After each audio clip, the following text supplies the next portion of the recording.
Thousands of people took to the streets in Argentina, walked out of work, left their study, left their schools to protest the horrific rape and murder of a teenage girl. So the teenage girl went by the name of Lucia Perez, drugged and raped before being killed in the city of Mar del Plata.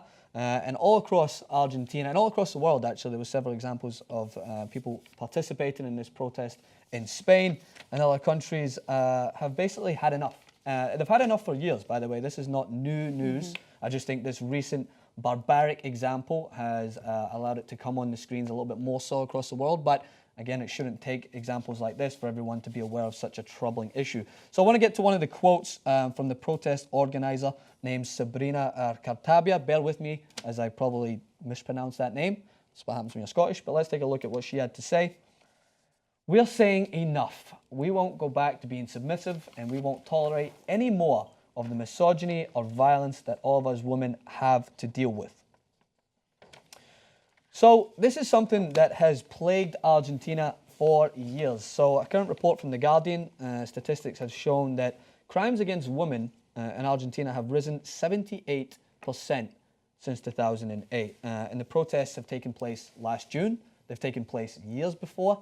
And there's actually been legislative change in order to try and assist this epidemic. There was an anti-femicide law in 2012 for harsher penalties when gender plays a part in the crime. But this recent example, along with many, seems to show that it just hasn't changed. So this is another quote I wanted to get to before we get into discussion, and this is from the prosecutor who was involved. She had this to say on the matter: "I know it's not very professional to say this, but I'm a mother and a woman.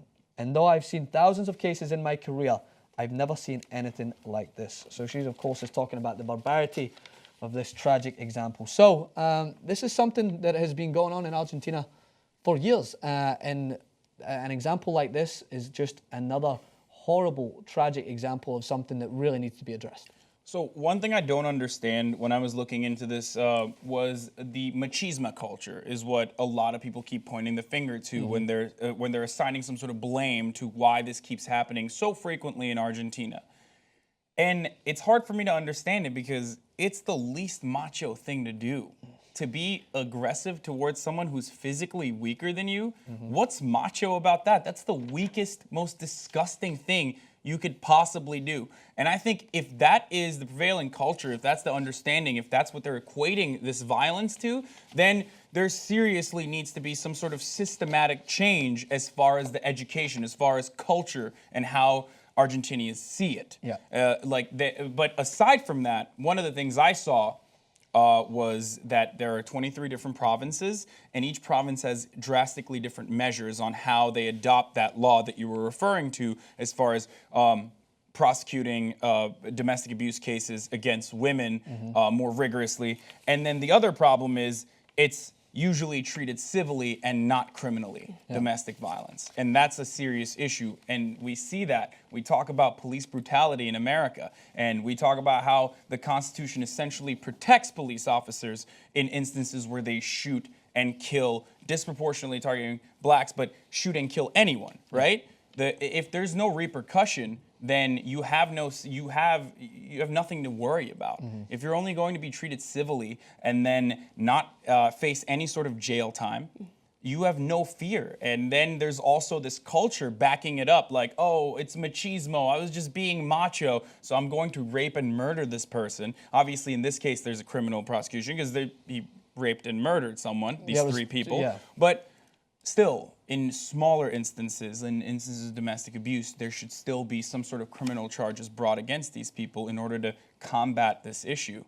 Yeah, I agree, and I think it's interesting that they introduced this piece of legislation that addresses the gender component of these types of crimes, but that there's no political efficacy that kind of brings it to fruition, right? Because the same gender component is obstructing it, right? That I feel like there are probably no women who are prosecuting, or very few women who are prosecuting these cases outside of who was mentioned, right? And that there is this backdrop of this machismo culture. I want to make sure that we don't take machismo culture as this extreme extension from our own culture of misogyny here in the U.S., right? That crimes against women all kind of come from this place of seeing women as other, as lesser, right? Not only in terms of the physical, but also just in terms of seeing them as human.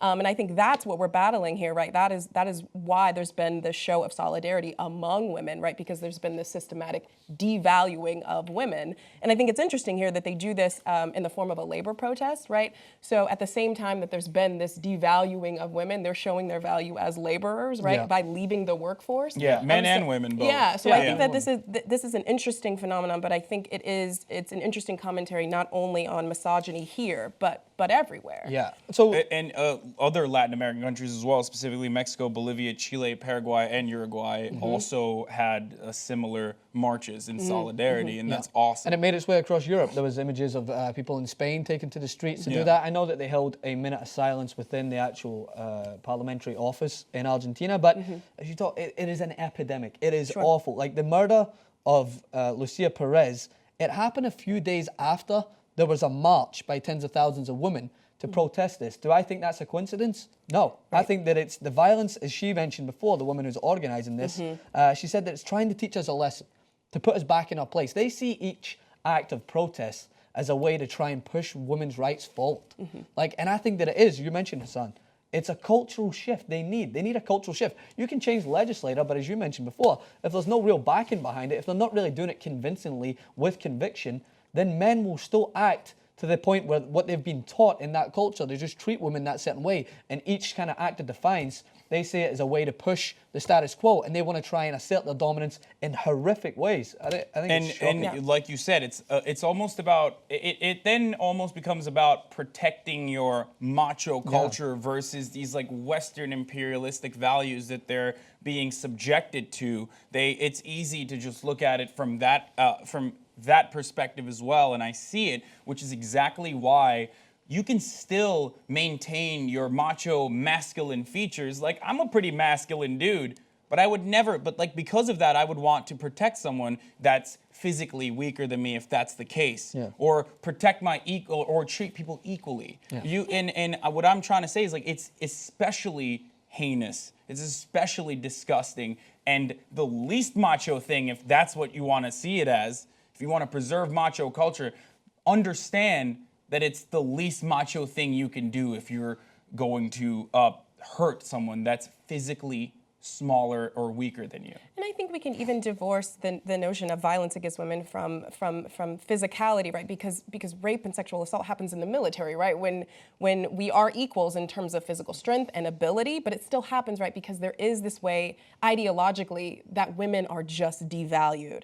I think the quote from the prosecutor saying that there's been a rise in crime and violence against women since 2008, I wonder what was going on culturally, right, within this moment, that there was this backlash, right, that's been happening over time, because we see this in a U.S. context consistently. When there's progress, it's followed by a wave of just backwards thinking, right? We see that after the Emancipation Proclamation, right? We have then the period of Reconstruction after the Civil Rights Movement, right? We have all of these waves, right? We're in a moment now, right? After extreme progress, where people are raging against seeing people as equal, right? So I think this is again a reflection of what's going on globally. We need independent media to make sure that we hold corporate media accountable. The people that can make that happen is you. You make the Young Turks possible. tytnetwork.com/join. Join us. Be the revolution.